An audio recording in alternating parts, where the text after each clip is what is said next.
our new spin-off show, lots more. We'll be back next Friday, but for now, enjoy this bonus episode with Steve Rattner.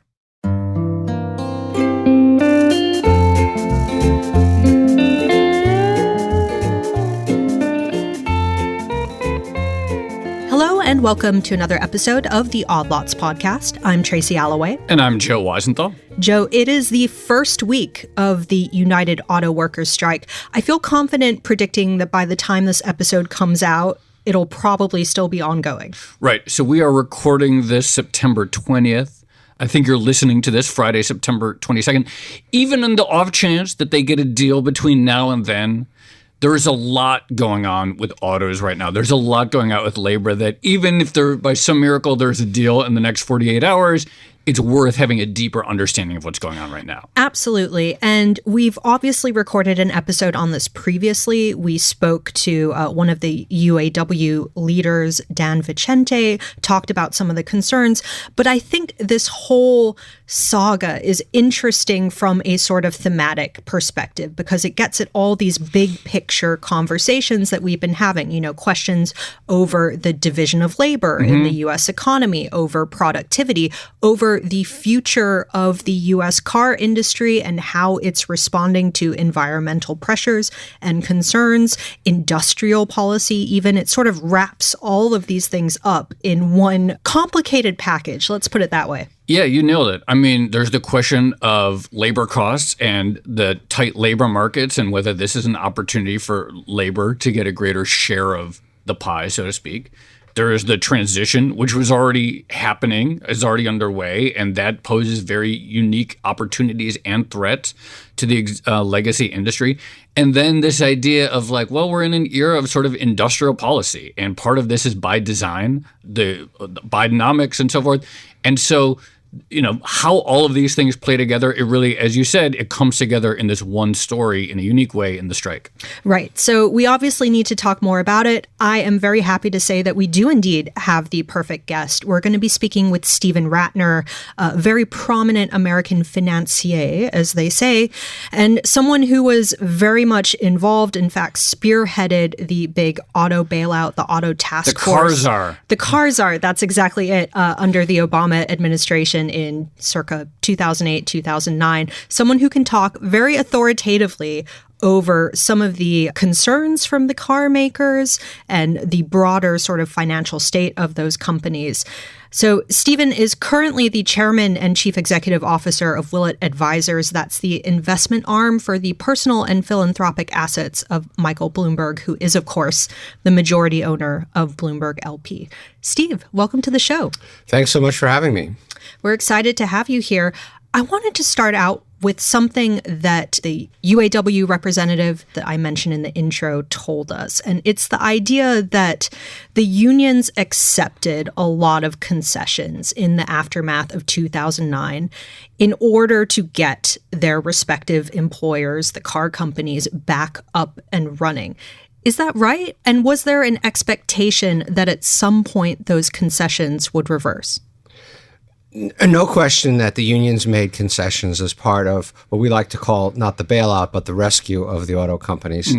It was important. It was an important part of committing what ultimately became $82 billion of taxpayer money to this industry, that there be shared sacrifice, that all the different constituents around the industry, whether it be labor, whether it be shareholders, whether it be suppliers, whether it be management, all participated in making shared sacrifice. So yes, that definitely was the case. But as I'm sure we'll get into as you ask me some more questions, the concessions that the auto workers made back in 2009 were relatively small compared to what they're asking for today. And what they're asking for today would not just restore whatever they gave up back in 2009, but add a bunch of other stuff on top of that.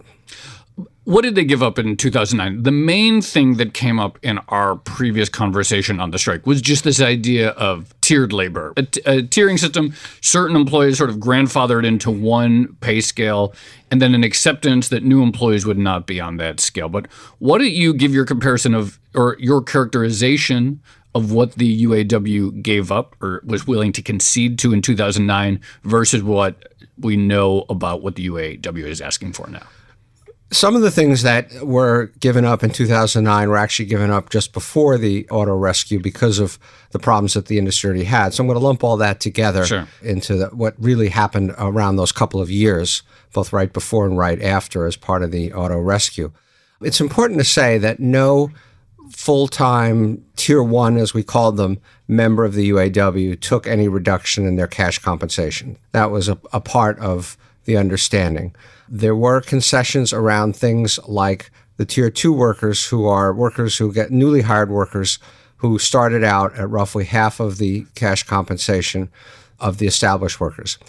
I don't want to get into a huge fight with the UAW, but it's important to note that the way the types of concessions that the UAW was willing to make mostly affected these newer workers rather than the established workers. It was a case of the UAW, in effect, think of it as there was a big pot of money, and how does it get allocated? And the UAW's attitude was that the existing workers should be protected, and the new workers should, in effect, take a lot of the pain. But there were other changes made around healthcare, especially for retirees, around the so-called jobs bank, in which workers were getting paid even if they were laid off. During a downturn, they could get 90% of their wages for actually working. And so it was a very complicated package of a lot of stuff. But we did think that in total, it reduced the automakers' labor costs by a meaningful amount. What was it like negotiating with the unions back then? It was very different than today. And I think it was different for a couple of reasons. First, there was a crisis. And as Rahm Emanuel, President Obama's chief of staff, liked to say, never let a good crisis go to waste. And so the UAW got it. They understood that without this shared sacrifice, these companies would go bankrupt and perhaps even disappear and lose all of those jobs. And so they got the message in that sense. Secondly, they had a president, Ron Gettelfinger, who I dealt with extensively, who was a very reasonable guy. He had an agenda. He had members he wanted to take care of. We respected that. He respected us. The discussions were always very cordial. Nobody, at least in the meetings I was in, ever started yelling and screaming or pounding the table or any of that kind of stuff. And in contrast, today, for a variety of reasons, the UAW has a leader, Shawn Fain, who is much more of a firebrand, who's put these rather large demands on the table, who's actually conducted a lot of these negotiations publicly, which is not the way it worked, certainly when I was involved with it, or the way I think it's worked most times in the past. And that reflects a couple of things, I think. I don't know Shawn Fain, but I think it reflects a couple of things. One, that in fact, and as I'm sure we'll get into, the auto workers haven't really done that well in the last 15 years. And so they do have legitimate concerns, grievances, whatever you want to call it, around that. Secondly, the UAW, as I'm sure you know, has been through a variety of corruption scandals in the last few years, had a whole succession of presidents. These were not Ron Gettelfinger kinds of guys. And I think the membership is just angry and frustrated and disappointed in their union. And I think Shawn Fain has been able to capitalize that. He's really more of a firebrand than he is a dispassionate negotiator. You mentioned the tiering system. One argument that the union makes is that tiering is bad for it's just bad for the union. It creates divisions. The union is supposed to be sort of one family or one team. And then if you say, as you put Tier 1, Tier 2 workers, that inherently weakens the union. In your view, is it sort of plausible or reasonable that it goes back to a single tier, people doing this, getting the same pay scale for the same job? And then what else? You said in the beginning that the demands are above and beyond what that sacrifice was like roughly 14 years ago. So talk to us about what you perceive as being further beyond that. Well, let's take that in pieces, and you can remind me of a couple of the questions that I'm not going to remember, but because I'm focused on your first question. Yeah, okay. There's no doubt that it is odd, I think unfair in many respects, a bad dynamic to have two people working on the same assembly line performing essentially similar functions. Maybe one is putting on windshield wipers and one is putting on door handles. And one is getting paid literally, at least back then, was getting paid literally half as much in cash and a much reduced benefits package relative to the guy or woman who was standing next to him doing essentially the same job. That's a bad dynamic. But it occurred in part for the reason I said, that the union was unwilling to have the existing members make a significant and more significant sacrifice, i.e. actually reduce their cash compensation. And so again, you think of it as a pot of money and it has to get allocated. And a disproportionate amount of it got allocated to the existing workers at the expense of these new, what we used to call tier two, now they call them temp workers, who had just started at the company were getting paid a lot less. All right, I'm going to take up the second portion of Joe's question then. And you've pointed out in an op-ed that you think there's no way the automakers will be able to meet some of the asks, or all of the asks, rather, that the UAW is making. Can you explain that a little bit more? What's the thinking behind that statement? The auto companies are making very, very good profits at the moment. Nobody can argue about that. But this is a tough business. The profit margins are relatively thin. The capital expenditures required are large. The transition to EVs is going to be very expensive and painful for these companies. And so when you boil it all together, if you look at General Motors, for example, its stock price from when it went public, I think about 12 years ago, I think it was 2011, has not budged. The overall stock market is up 275%. And so Wall Street investors are basically saying, we don't think these companies are actually doing that great. And therefore, they have limits as to what they can do and still have the resources and the profits they need to keep investors happy and do this transition. And so when you talk about things like getting paid for 40 hours but working 32 hours, when you talk about things like restoring the jobs bank where you get paid even if you're laid off, when you talk about going back to a defined benefit pension plan from defined contribution, which would be wonderful, but very few companies even have those anymore for new workers. Those are demands that the companies simply can't meet. I think what this will hopefully come down to is a bid ask on cash compensation. The union wants 35, 36%. The companies have offered 20%. This would be over 4 years, and some other one-time payments. Somewhere in there's a deal to be done. But all the rest of this stuff is mostly going to have to go away to have an outcome that I think is appropriate for these car companies.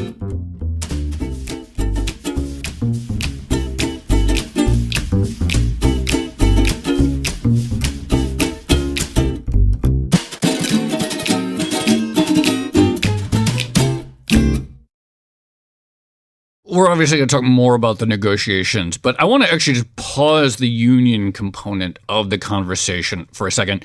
Setting aside the UAW contract, this would be a major period of upheaval for the industry regardless, because the transition that we're talking about and the incredible investment that it's going to take to compete with Tesla, to compete potentially on a global scale with Chinese EV makers, you name it. Give us your view of just how challenging, setting aside the labor component, how challenging for the business models of the big three, which make most of their profits from selling cars with internal combustion engines, how challenging is this EV transition? It's going to be significantly challenging, and we should talk about the labor piece of it because that's very relevant. But let me, as you asked, let me talk about some of the other elements of it. Look, you have a whole bunch of new entrants coming into this industry, starting from scratch. I'm reading at the moment Walter Isaacson's new biography of Elon Musk, and Tesla. He started with a blank piece of paper when he did Tesla, and he was able to design a manufacturing system, a set of supply arrangements, not without a lot of commotion and difficulty and so forth, and with no unions, by the way, and build Tesla in effect from the ground up. The legacy companies have a way of doing things that's existed for now 120 years, plus or minus. And so they have to completely rethink a lot of how they operate, a lot of their processes. And they have to compete against not just Tesla, but Rivian and Lucid and the Chinese companies you mentioned are not yet here because of the high tariffs that we have on auto imports. But sooner or later, they probably will be here. And so what has been a tough business is getting even tougher. And it's important for these companies to have a cost structure that they can live with. You touched on it in that answer just then, but Tesla, of course, is famously non-unionized. And then, of course, there is the threat of the Chinese EV manufacturers and cheap labor over there. Could it not go the other way, though? Could you not have a situation where instead of competing with non-unionized EV companies, that maybe some of those start to get unionized? Like maybe these actions start to filter through to companies like Tesla? I think it's pretty unlikely. I think that it's not just Tesla, but when you look at the auto companies that have been operating in the South for a long time, which were Toyota, Honda, the German companies, and so forth, they are also not unionized. And I believe I'm right, although my memory is a little hazy, in saying that I think there have been efforts to try to unionize them that have failed because the workers understood. Look, I think we should step back and talk about the general issue of manufacturing in the United States, not just autos. But this was a real wake-up call for me. I had spent my whole career working in essentially with service industry companies, mostly media and telecoms. And then suddenly I'm plunged into manufacturing. And what I saw was really scary to me, which was that we basically have a high-cost structure in this country. Appropriately, we want our manufacturing workers to earn a good living. But in an increasingly globalizing world, and we can talk about whether the world is now going to deglobalize, but at least has been globalizing, it was getting harder and harder for us to compete. And that's why, in large part, we lost so many manufacturing jobs over these last 15 or 20 years. And so you had, from the union's point of view, you had jobs moving from the Midwest to the South, from union jobs to non-union jobs. But you also had a lot of jobs moving to Mexico from these same companies, including the Detroit companies. The Detroit Three have 20 facilities in Mexico of one sort or another. And when you look at the wage structure in Mexico, you're literally talking about, GM actually has a unionized plant there, which has low wages. But if you talk about the non-unionized plants there, you're talking about wages of $9 to $13 or $14 a day, not an hour, a day. And if you talk to auto executives who operate there, they will tell you that they get very good productivity out of their Mexican workers. Some will say they get better productivity. And the consequence of that is that the number of auto workers in Mexico has crossed the line and is now higher than the number of auto workers in the U.S. Our number of auto workers did recover after the 2009 exercise, but Mexico simply grew faster and has outgrown us and is now a larger source of employment at these very, very low wages. And so this isn't changing. And you have the Chinese, as we talked about, coming, and potentially other low-wage countries. And so it really worries me about the future of manufacturing. The yin and the yang of this whole situation with the UAW, in a sense, is that it's a tension between jobs and pay. The more you pay, the fewer jobs you will ultimately have, because inevitably these jobs will migrate out of the union facilities and into non-union facilities. I don't know if it's pushing back, but intuitively or in sort of big picture, I get that, okay, if you can get high productivity or commensurate productivity out of a plant in Mexico and labor costs are a lot cheaper, then over time you're going to have this migration. But labor costs still, like, my understanding, I've seen this stat a few times, like they're not a huge part. They're like, I see a stat here, it says 5% of auto industry costs. So it's like, it's significant, but it's not the majority of the cost or even anywhere close to the major costs of a car. So intuitively, I look at 5% and it's like, okay, well, like, what would be the big problem if it moved to 7% or 6%? I guess I'm just skeptical, or I have this intuitive skepticism that the labor component, if it's a bit more, radically changes the economics for these companies. Well, let's think about it this way. Okay. I think, I don't have this figure in my head, but let's just say, and I think it's probably directionally about right, that the profit margins, all going well, and there are plenty of times when they're not going well, the profit margins for these big companies is maybe 10% or something like that. Okay. And so if your labor costs go from 5 to 7, as you said, that means your profit margins go from 10 to 8, and you've wiped out 20% of your profits. And that's a lot to a company. I mean, companies like these that are high-cost companies with lots of moving parts, no pun intended, they watch, or they're supposed to watch, every penny, every cost item, and work unbelievably hard to keep costs down to make some reasonable profit. These are not companies with 40% profit margins where maybe it doesn't matter. And so it is important to these companies to have labor costs be competitive with other companies that are basically doing the same thing with labor costs that can be half of what they are for the Detroit Three. Well, on a similar note, the UAW strikes are happening against this backdrop of historically low unemployment post-pandemic. And I imagine that has empowered a lot of the workers to feel like this is the moment when they can ask for all these different things. But the other broad trend that's happening is the sort of post-pandemic tendency towards reshoring or building more resilient supply chains, or call it whatever you want. And of course, the backdrop of Bidenomics as well, where Biden has basically said he wants to build more industrial and manufacturing capacity within the U.S. Does that not potentially put a lid on the threat of moving a lot of car production to places like China or Mexico? Well, let me try to unpack that. And you're going to, again, have to remind me of a couple of, the good questions that you asked that I won't remember. Look, the first point that you alluded to, I just would like to mention for the benefit of the listeners, which is, and maybe it's obvious, but as you said, what's happening right now is we have a historically low unemployment rate, 3.8%, and about 1.5 jobs for everybody who's actually looking for a job. And so that has led workers in many, many industries to feel empowered to ask for more. And so obviously you have the screenwriters and the actors on strike. You have hotel workers in LA on strike at the moment. You've had very large contracts to the UPS drivers, to the American Airlines pilots, and so forth. But those are all service industries. And if you pay those people more, sure, it cuts into profits a little bit. It may add to inflation a little bit because the companies raise their prices. But fundamentally, those jobs don't leave. They can't leave. You have to have, if you're an LA hotel worker, that's the only place you're going to work. And again, manufacturing is different. So let's talk about deglobalization and industrial policy and Bidenomics, because they are somewhat different, obviously related.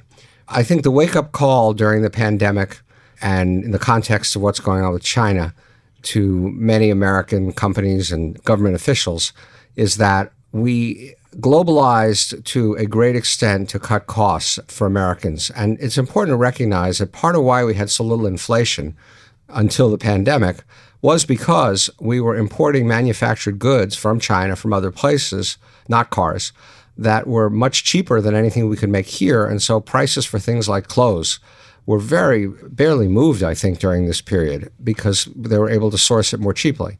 Now companies and, again, the government are saying, well, the supply lines are too stretched and this is how you get in trouble. And so there will be, and it's not an organized effort, it's not a government policy, it's not a government edict, but companies are reassessing their supply lines and saying, okay, maybe we shouldn't rely on China.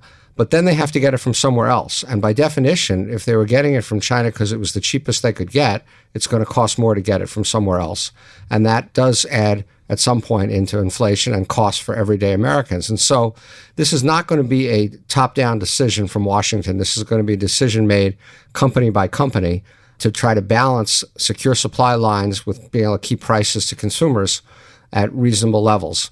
And I think when the dust settles, it will not be as big as people think it might be because of the cost problem that companies are going to find the costs are higher and are going to maybe pull back from some of this deglobalization that you see talking about.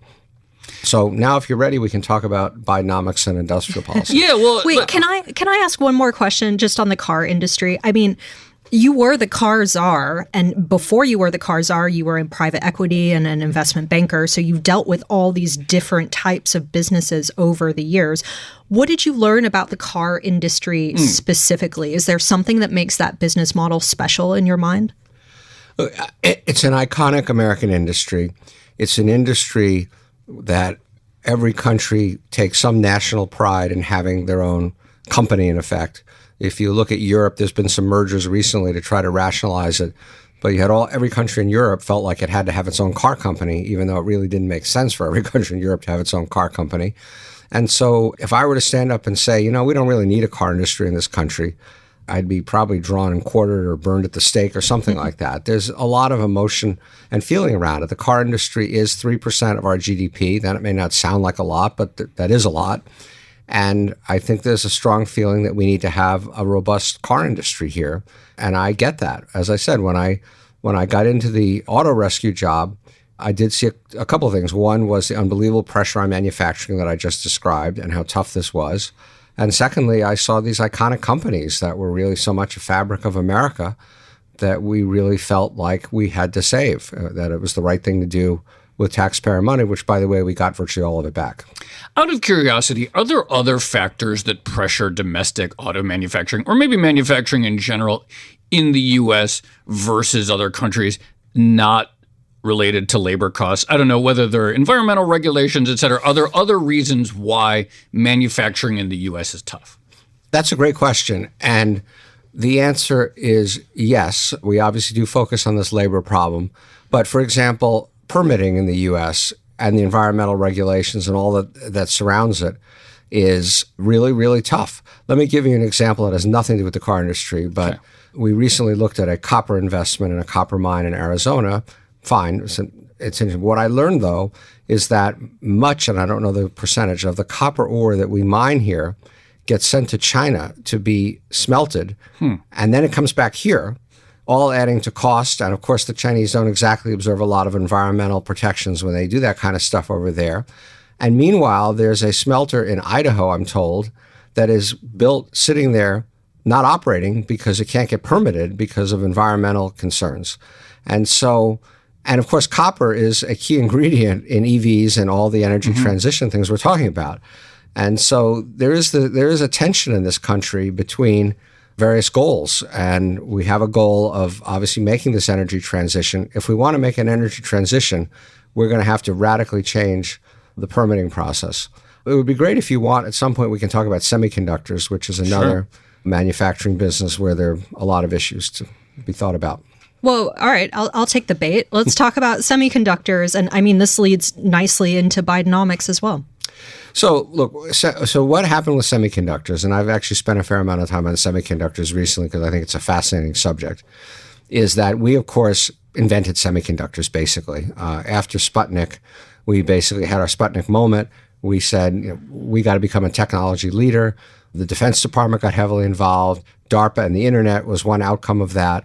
Our leadership in semiconductors, with Intel in particular being our national champion, but many, many other companies, Qualcomm, AMD, whatever, also being products of that.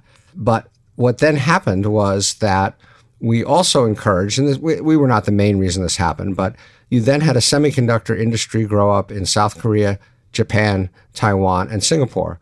We encouraged it because we felt that if those countries were strong economically, it would help resist China better in its own economic expansion.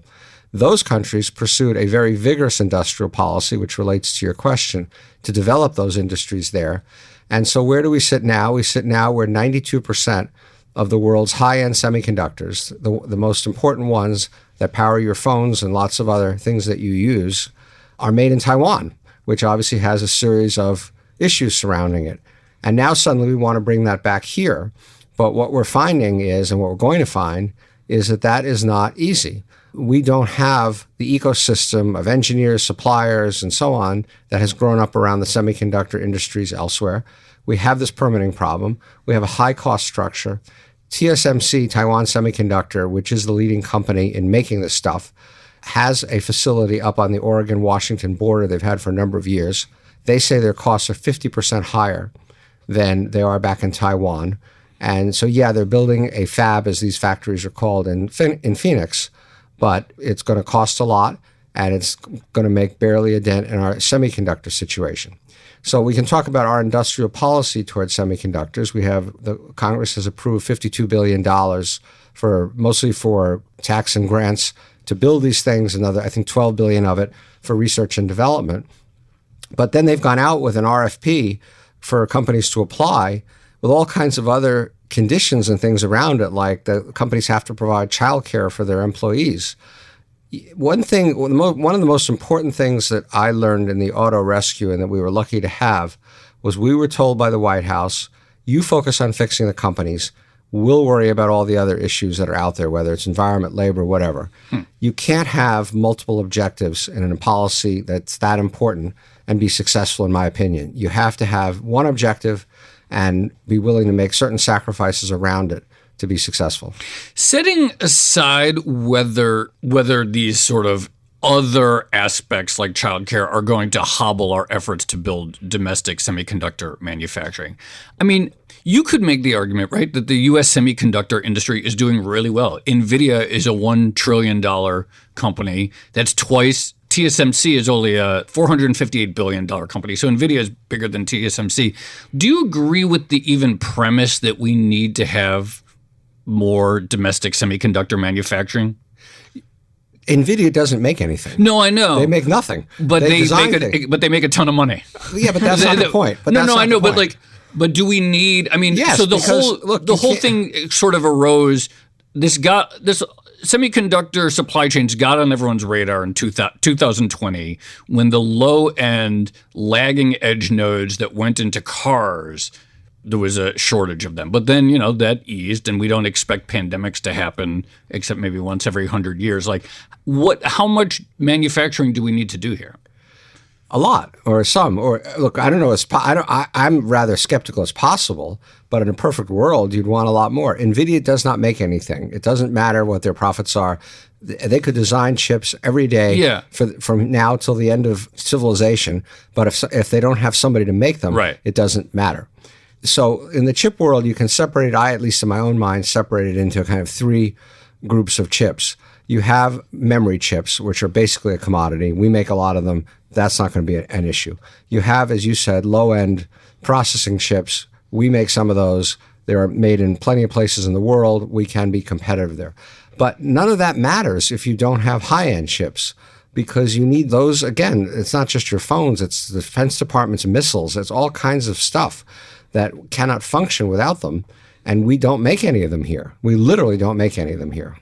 Okay, if we agree that we do need to make semiconductors in the U.S. And that maybe there is a role for industrial policy or government money to play in that process, I know you've been somewhat critical of the federal deficit in recent years. How do you square those two objectives? Not wanting to explode the public debt, but also wanting to foster certain domestic industry? Look, first, let me say a couple of things. First of all, I am on the more skeptical end of the value of industrial policy. I think when the government gets into the business of picking winners, there are many, many ways in which it can mess up. I will freely concede that what the Asian countries, the 4 Asian countries I mentioned, did in semiconductors, which was heavily through industrial policy, worked. And so there are plenty of examples it works. Lots of people like me would say, okay, if you give me full control of this and I don't have to deal with all this other stuff and politics and whatever, I can make this work. There's a certain amount of hubris in saying that, but that's what a lot of us would say. But that's not how it's going to work. It's going to work as a whole different kind of process. And that, I think, brings a lot of risks. In terms of the cost, we're not talking about that much money. I mean, we have a federal budget deficit of $2 trillion. We're talking about $52 billion over a number of years. It is important if we believe we can execute it well. And as I said, I have my questions about that. It is just as important as many, many other things the government does. And we just would need to find $52 billion somewhere else to pay for this, because it should be a priority if we can execute it. Well, let me bring it back to autos for a second. You laid out the logic of why we should have some more manufacturing of semiconductors here. Does that logic to you also apply to the battery realm? I thought you were going to ask me about autos in general. I think. Well, I mean, we could go into autos, but that seemed to be a specific concern. And I think that when they passed the Inflation Reduction Act, a big part of it was probably, one of Joe Manchin, a critical vote, was he does not want to be in the same position that the U.S. has found itself in with respect to solar, with respect to potentially semiconductors, and find us in that same vulnerable position with respect to batteries. I would like to see us make more batteries here, because there are a lot of batteries made in China. I don't worry quite as much about that as I do about semiconductors, because there are also batteries made in South Korea and lots of other places that are friendly to us. And we are living in a global world, and we're not going to get away from that. We're not going to get away from that. We have spent too many years globalizing. There's a company called ASML that you may have heard about, which makes the equipment that makes semiconductors. Their high-end EUV, what's called an EUV machine, has something like 650,000 parts in it. It's one of the most complicated pieces of machinery, if not the most complicated made. Those parts come from all over the world. The intellectual property is owned by countries all over the world, including by us. Some of those parts are actually made in California. And so we're not going to get away from that. The world's not going to get away from that. We have to accept that we're always going to be at some risk of supply line problems if the world becomes a less forgiving place. So I would like to see us make some batteries here. I think it is a much easier challenge than making semiconductors here. So I think it's possible and likely that we will make some. Tesla makes its batteries here, of course. But again, we shouldn't get overly optimistic about how many we're going to make and what the costs are going to be.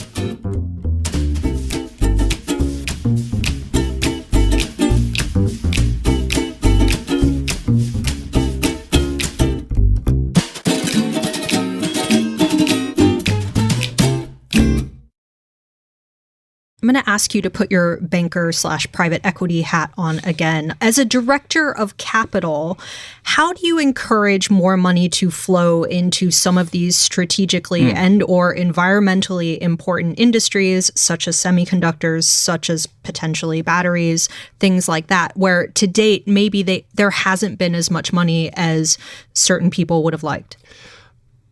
In some industries where the prospects for return don't seem fulsome enough for us to invest, if they're important enough, then the government needs to step in. So let's talk about how the government can do this in a way that is most cost effective. If you think about it very broadly, the government can provide subsidies, they can provide tax incentives. The problem with subsidies is then you have the government in effect picking winners, and that scares me. The advantage of tax incentives is you're basically letting the market decide which projects are going to go forward, with the tax incentives providing an added boost. We have seen in my investment role, we have seen projects that came by a couple of years ago that we could not get pencil out to make the returns meet our thresholds, and so we didn't invest. We literally had one of those same projects come back after the IRA was passed, and suddenly there's, I think, a 30% or some large tax credit associated with it, and the project suddenly made economic sense, and we invested in it. What area are we talking about? This was in the solar area. Okay, solar. In the solar area, yeah. And so that's how the market can work better, and it is working better. In fact, it's working so well that it seems clear that the original estimate for the cost of the IRA, which I think was around $500 billion, Goldman Sachs thinks it's going to be $1.3 trillion. Other people are somewhere in between. And that may sound like a bad thing, and it is obviously from the standpoint of the budget deficit, but it's a good thing in the sense that these incentives have taken so many projects that were not economic and made them economic. And so you've had this enormous take-up, and we will have a lot of progress made in this country on energy transition projects because of it. Let's go back to cars more broadly, because something that comes up a lot in our conversations, it's not just about do you have the cash? It's not just about do you have the workers? It's like, are you good at it? Are the learning by doing? And when you talk about, you even mentioned the car industry in the U.S. has been working on its sort of existing model for over a century. The chip makers in places like Taiwan and Korea, like they've just gotten really good at what they do, and they know how to do these repeatable processes. When it comes to EVs and the legacy automakers, setting aside the labor costs again for a second, like how much of a challenge is it going to be for them to basically get good at producing electric cars at scale? It's going to be a challenge, but I think there's a yin and a yang to this. I think on the positive side, they have 100 years of history in a very complicated industry of everything from design, engineering, supply lines, manufacturing, distribution, marketing, and so on. And so that's an advantage that they have. The disadvantage is they're legacy companies, and they really need to reinvent themselves in a way to compete. I was a skeptic about the ability of companies like Tesla to come into a market that was so established and compete effectively, and I was wrong about that. Obviously, it can be done, and you now also have a whole bunch of other startups coming along. And at the moment, the Detroit 3, as we call them, are losing a lot of money on their EVs and just really beginning to roll them out in force. And it's going to be a tough competitive experience for them. And that's why things like labor costs become important. Just going back to the UAW strikes, what's your base case for how this all works out? And what is the trigger, I suppose, for the two sides to come to a resolution? Well, first, in relation to your opening comments to your listeners, I think this podcast will be relevant for a long time. From everything, unfortunately, certainly the attitude at the companies is that this is not going to get settled quickly because the gap between the two sides is so vast. And I think the companies, as I said, and you may or may not agree, there's no possibility that the companies can possibly accept paying people 40 hours and working 32 or anything like that. It's not in the realm of reality. And so I think at the end of the day, what I hope will happen and what would be the right thing to happen is for the union to drop a lot of these ancillary demands. And there are also, by the way, demands and requests around the issue of workplace flexibility.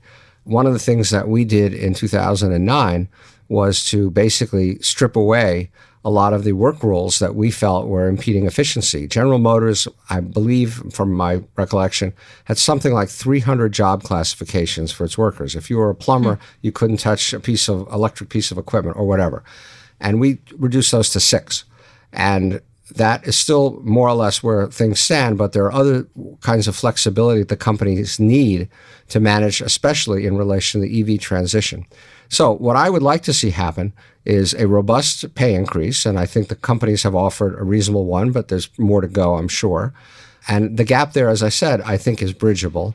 And for the union to give up most of these, I'm going to call them crazy demands, and hopefully also address any kinds of workplace flexibility issues that the companies feel they need to be competitive. Does it have to get worse, though, before it gets better?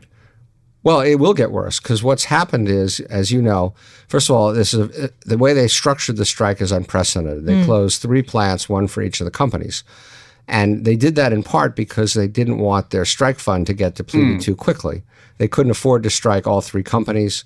They didn't want to do what historically has been done with strike 1 company.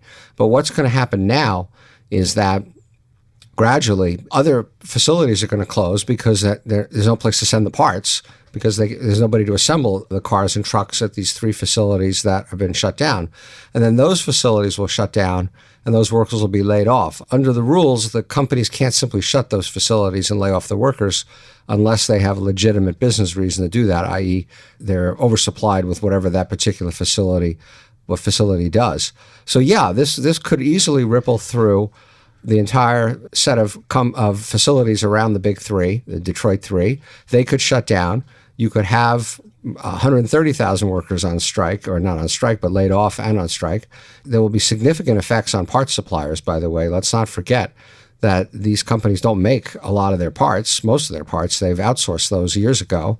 And so this was something we encountered in 2009 as well. And so those companies are going to suffer financial pressures, and they will be concentrated in the upper Midwest. And none of this is a good thing. You broke the UAW demands between what you see as like sort of very reasonable and deserved pay increases and then the so-called crazy demands. Where does ending the tiered system fall into that? Do you consider that crazy, or is that something that can be solved? Well, again, that's a money issue, really. And so it's a question of how you want to allocate the money. If you give the existing permanent workers more than whatever, then there's less to deal with what are called the temp workers now. And so it's really a question as much for the union as for the companies as to how they want to allocate it. The temporary worker thing has been significantly improved since 2009 in terms of the amount of time a new worker is a temporary worker before they become a permanent worker. And I think that will continue to shrink under this new contract. I think the companies are prepared to give something on that front. But again, as I said, it's as much for the UAW as it is for the companies as to where their priorities lie.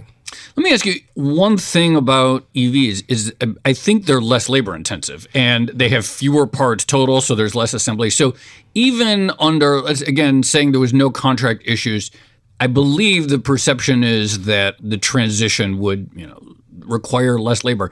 Is that the case? Like, what is the stress that's going to become on the labor force in your view, regardless of this contract? Just from the transition. Look, this is something the UAW is worrying about, and it's analogous in a way to what the screenwriters are worrying about. They're worrying that AI is going to put them out of work. The UAW is worrying that the EVs are going to put them out of work. And this is, again, where there's a very interesting tension in America today between the people who care passionately about labor and the people who care passionately about the energy transition. Many of them are the same people, and I certainly would even consider myself one of them. But you have to decide what your priorities are. And if we want to be competitive in EVs and not end up like semiconductors where they're all made somewhere else, then we have to accept that there are going to be some costs to that. I don't mean financial costs. I mean costs in terms of jobs, because as you correctly said, EVs require a good bit less labor. And we just have to accept that. And trying to protect old jobs is never a winning strategy for any country or any company. I want to ask one more question. This is what we call a giveaway question. Well, you're a former journalist, Your time as car czar. What was your favorite or most memorable moment from that period? My most memorable moment, there's a competition for that award. I had many, it was a fascinating experience. It was the best thing I ever did with my life. I felt like I actually made a contribution and we were able to achieve it. I would say, interestingly, and this is a little different than what we've been, my most memorable moment was when we got inside of General Motors. I had been taught and brought up in my investment banking world to think that General Motors was a really iconic company, well managed for the most part, especially in finance. They were renowned for their finance department. When we got inside General Motors, I could not believe how badly that company was run. They didn't even really have a model, a financial model that we could use to project the results for 5 years. They had some cut and paste thing, but they didn't even have really a model that could be manipulated and where you could change assumptions and things like that. The culture of the company was terrible. It was a get along, go along kind of culture. Nobody would challenge anybody. The CEO had an elevator that took him from his the private executive car parking area straight to, I think it was the 49th or 50th floor in the Renaissance Tower, to his office without stopping at any of the floors, so he didn't have to mingle with any of the ordinary people. The executive offices were behind a locked door. You had to have a certain kind of a pass to get through that door. It was unbelievable to me to see an iconic company run like that. And it was clear from day one that a big part of what we needed to do there was to change management. This is not labor. It was not labor's fault that these companies got in trouble. They have some responsibility, but management had an awful lot of responsibility. All right, Steven Rattner, thank you so much for coming on Odd Lots and reminiscing with us and sharing your thoughts on the current situation. Appreciate it. It was fun. Thanks so much for having me. Thank you. That was really great. Yeah, that was fantastic. Thank you.